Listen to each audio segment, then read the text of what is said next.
There we go. The controls, you know, I don't play this one. I should play the bass more often, but I don't play it often. But it could be, it's a little scratchy. Pop-wise, it's a little scratchy sometimes. So, no, maybe not. I don't know. This needs to be played like this. That's it, man. What do we got here, Steve? Well, first, Oh, yeah. who are you? I'm Howard Ulyate. I'm Steve Arajo, and this is Two Dudes. One bass. Look at that. We're so pro. This is season 2. Season I think 2. This is episode 1. Episode 1, season 2. We were 2. picked up for the second season. Man, it was touch and go there for a bit. My agent really worked hard. Mine on too. this deal. Got a lot less money. Sorry, I stole your That's fine. joke. That's fine. You get less money. Exactly. But thanks for joining perks. us. There's Yeah. perks, which is We get to play. We get to hang, and we get to play a lot of basses. A lot of cool basses. drink some coffee, play through some amps. Yes. So what do we have? A Schroeder, Schroeder single 10. single 10 with a horn. Yes, and we have Cool. Quilter Bass Block 800. Cool. Just a really nice little. It's a great little amp. Yeah. I have not played to it. You've been using it for a while, right? Yes, Okay. I've come to really enjoy this amp quite a bit. Nice. It's a powerhouse. Okay. It's a powerhouse. 800 Yeah. watts, and it's it's tiny. It weighs nothing. It weighs nothing. It's crazy. Yeah. Nice. Very cool, man. And we have it pretty much flat. Yeah, I just So- set it straight up. Cool. Nice, man. All right. So we have a 1990 Ken Smith BT5G. I believe the G stands for graphite. Graphite. Yeah, there's a graphite. Yeah, there's a BT5. There's BT5G. And on the inside, So they reinforced the the neck with graffiti. Graphite. Yeah. Oh. Yeah. So it's a flame maple top and back. And I'm thinking ebony fingerboard, like a Macassar ebony. You think? Yeah. It's an ebony Definitely. fingerboard. Maple neck Maple through with. I'm not sure what kind of stringers those are. Mahogany, maybe? Mahogany. And what do you think is the core? Mahogany. Mahogany. So Ponderous mahogany. yeah. I mean it's and it has. I mean it's original. It's all original. Ken Smith. It's got the is- Ken Smith bridge on there. Yeah, Ken Smith was one of the first guys to basically make everything like in-house back in the day. I mean, this is 1990. This was kind of the beginning of the boutique basses. I mean, you could not walk into a store and play one of these unless you went to a Bass Exchange, a Bass Central, literally a place that was just... Or Ken Smith. Or Ken Smith. You went to Yeah, his shop. exactly. You went to his shop. So... Literally, they're his own tuners, I believe, right? The Smith tuners, which are probably licensed through whoever, Godo or whatever, Mm-hmm. has the brass nut, Brass the nut. signature brass nut. Ken Smith, that's all his own. I don't know if you can see this on the top. Oh, yeah. It's got this interesting carving on the It's back. called a volute, I think. A volute, or volute, something like that. Add a little more thickness to this Yeah. part of the neck, because Yeah. this is a good spot for it to break. Yeah. So Ken Smith pickups, which are, it just has its own sound. I mean, it has that Ken Smith thing. Mhm. The pickups, the bridge pickup is definitely way further and closer to the bridge.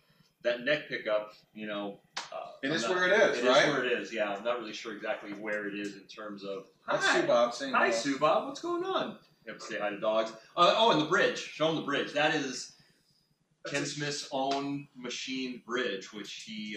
it's... Crazy, yeah, right? probably, inspired by Badasses or something, because, it's solid, It reminds me of something that Fodera uses now. Yeah, probably. This bass, Ken Smith probably, influenced so many people. He's one of the guys, the original, boutique guys. Yeah. So Out of New York, right? New York, yeah. And this has the 2-band Ken Smith preamp. So you've got master volume, and that master volume is a push-pull, active-passive. Okay. Okay. Pickup panning. Pickup pan. Pickup pan. Which is basically means that it selects the pickups. Yep. Front pickup, bridge pickup or neck pickup. So when I turn this up, I'm getting neck pickup. Yeah. Center detent. When I feel that click, Both pickups. Yeah. And then we turn that. We go to the bridge pickup. Yeah. And then 2-band preamp, bass and treble. Okay, so this Bass. lower ring is your bass. Yeah. Woo. Yeah. It's meaty. And then this is treble. Treble. Yeah.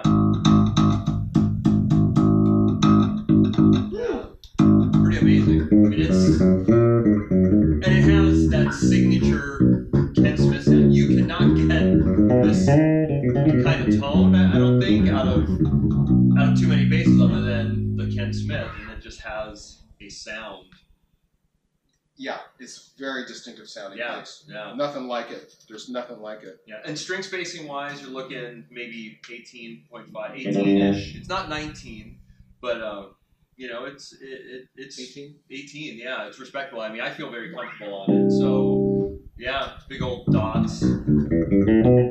Yeah, the dots are huge. Big old dots. Yeah. Even the side dots are larger. Yeah, and the way that it hangs too is kind of has its own thing, because usually this bout and where the strap button would go would be where the 12th fret is. So that's here. Mm-hmm. So it actually feels like it's sitting further Kind of sits up. Yeah, exactly. So it's just a little different feeling. I mean, it's great, man. And this belonged to a very good mutual friend of ours who passed away a few years ago, Bill Bishke, and I am ridiculously honored to actually just be the caretaker of the bass. So I'm taking care of it, and I just get to play it, and I get to it's amazing. I feel very fortunate to actually have it. I used to see Bill play this bass. Dude, yeah, and I took lessons from Bill. Yeah. I used to see him play it in the Strangers. Not the Strangers, the Gnarly Bras. Gnarly Bras. Yeah, he'd play it in Phil. Yeah, so it's a special bass for sure. And every time I play it, it's just It has kind of a pseudo hollowish compressed thing,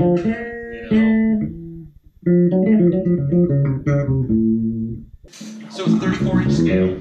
34-inch scale, neck through body. And Bill, I used to see Bill play it all the time too. It was amazing. It just sounded. It is an iconic piece of bass history for sure.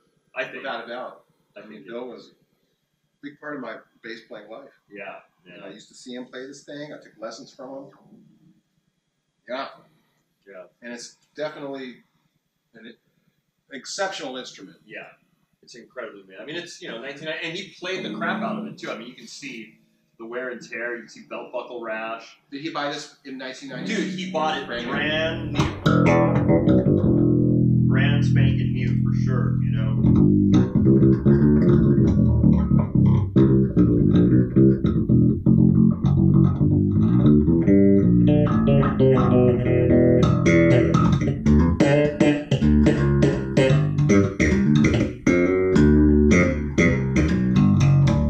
It just has a very distinct. It's got a nice tight low B string. It's good and tight.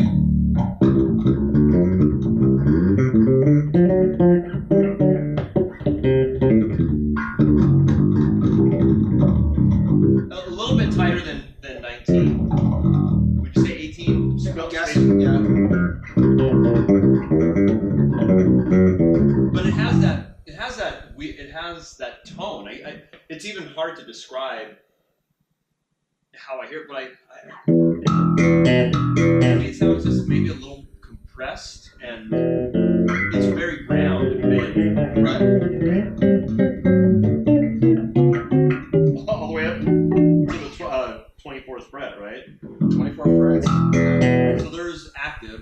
There's passive. Sounds great, passive. Almost. I like it better than passive.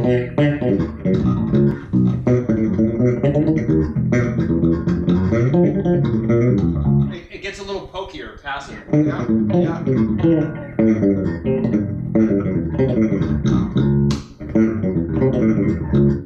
Yeah. There's definitely a difference in sound between passive and active, which is awesome.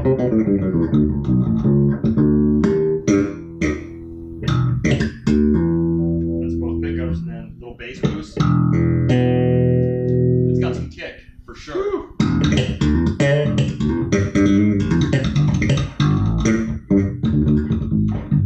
Sounds good.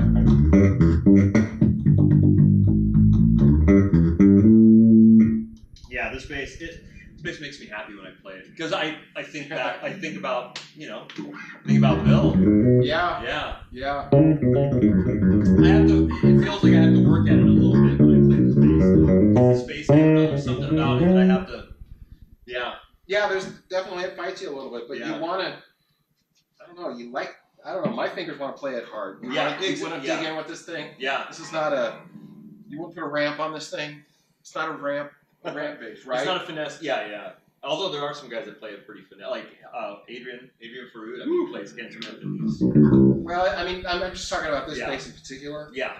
No, it's other true. Ken Smiths you play might have a little bit more of a forgiving, lower action. Yeah, this one. This is kind of like if James Jamerson were to buy a Ken Smith, he might like this one because you could play it more aggressively. Yeah. Than some of the other Ken Smith basses that I've seen. Yeah. I need to play this one this week. I think I'm the gigs. I think you do. I think I do. I'm inspired to play it. So yeah. That's everything all the way up, right? Both pickups and on volume all the way up, and these controls are set in the middle.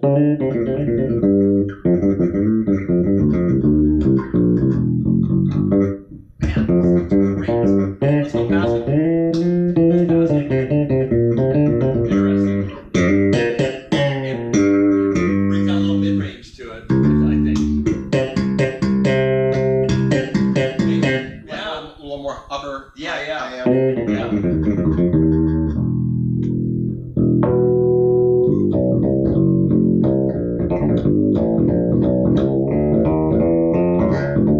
That's funky. It sounds great, man. Wow. Yeah. That's crazy. And I just saw there's a serial number there. Sorry. Yeah. No, I just noticed the serial number because usually I look for the serial number in the control cavity, but I just noticed it is right there. Yeah. And what is the number? Can you see it? Something 90. So it's 1990. Yeah. Let's look. Let's check it out. I am seeing it 71590. Yeah. So July 15th, 1990? Yeah. 7/15/90? Somewhere around there. Yeah, man. This thing. And okay, so the other thing is this body thinner. Like it looks thinner. So I think that's another Ken Smith kind of. What did I say? Maybe 1.5 inches as opposed to 1 3/4. Which is like the Fender style. What would it? One of his innovations. I should say. You know, it's like. Right? Yeah. Because before that, you had the Fender P-Bass, the Gibsons that were thicker, and he kind of innovated the thinner body. So, yeah. And harmonics are just killing on this bass. You just want to play this bass. Yeah. It's also pretty interesting that, he really got the 5-string bass right. Yeah. One of the first guys, I think. Because I remember back in the 90s and just playing, I want a 5-string bass. And everyone I played, they had, Skinny spacing. these super narrow spacing. Yeah. They would take, a jazz bass and just, kind of cram. They'd take a 4-string bass neck and cram 5 strings in there. But the strings would be this close. And I can't play that. Yeah. You know, I remember they'd make 6-string basses with that wide spacing. Yeah. And of course, back in 1990, you'd never seen it. It was just like, oh, that's a motorcycle. Yeah, exactly. But it had to be like that. And, he had the vision and he knew. Yeah, he knew. We got to make it. We got to make it. And he had some pretty rad people helping him, like Anthony Jackson, right? Anthony Jackson was a huge, what would it be, extended range bassist. Extend that down to a low B and make it stout, and make it make it audible, and so you can feel it too. Right. So yeah. And play it with your get your fingers in between the strings and and do Good stuff. Do your boogie the chop it up, boogie the. Cool, man. Yeah, it's an incredible. Again, I feel very incredibly fortunate to actually just have this in my kind of possession as a caretaker. So yeah, Bill, thanks, buddy. Yeah, and it's just got where it's just it is real world relic. Yeah, it is real world. It's been played and loved. And yeah, not abused, but no, used. Yeah, and bought brand new at the time. So yeah, all this pretty weight much was put in there by one man. Yep. Who made his living playing. Yeah, yeah. And there's probably pencil marks, because remember how you used to write stuff down? Yeah. You would write on there, so it probably has some pencil marks. Yeah. Somewhere, I think so. Belt buckle rash, pencil marks. There's a lot of belt buckle on this thing. And again, this bass is bone stock, obviously except for the strings, but everything is stock on it, man. It's crazy. Yeah.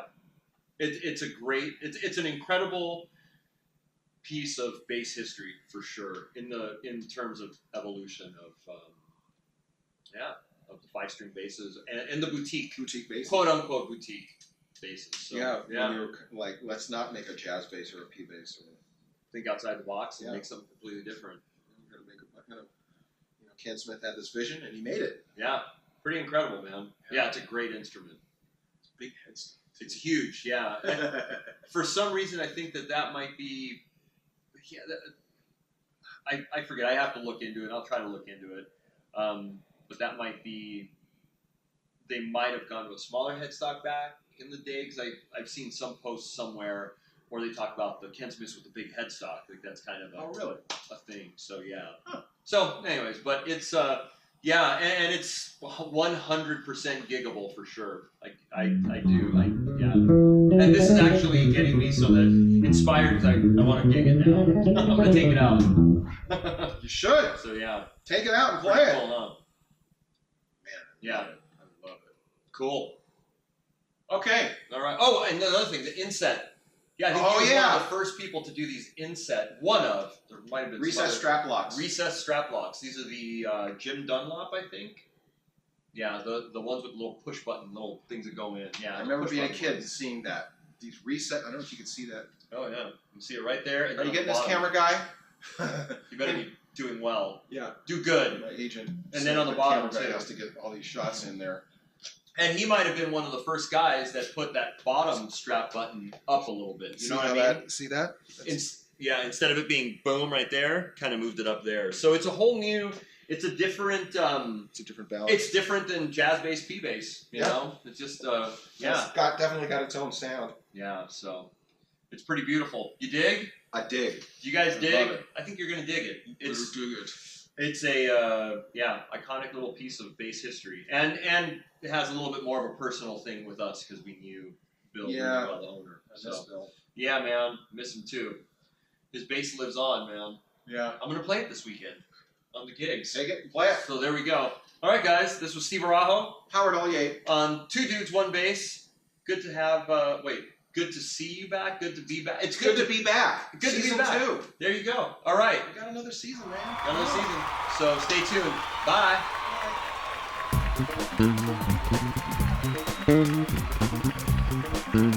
Bye.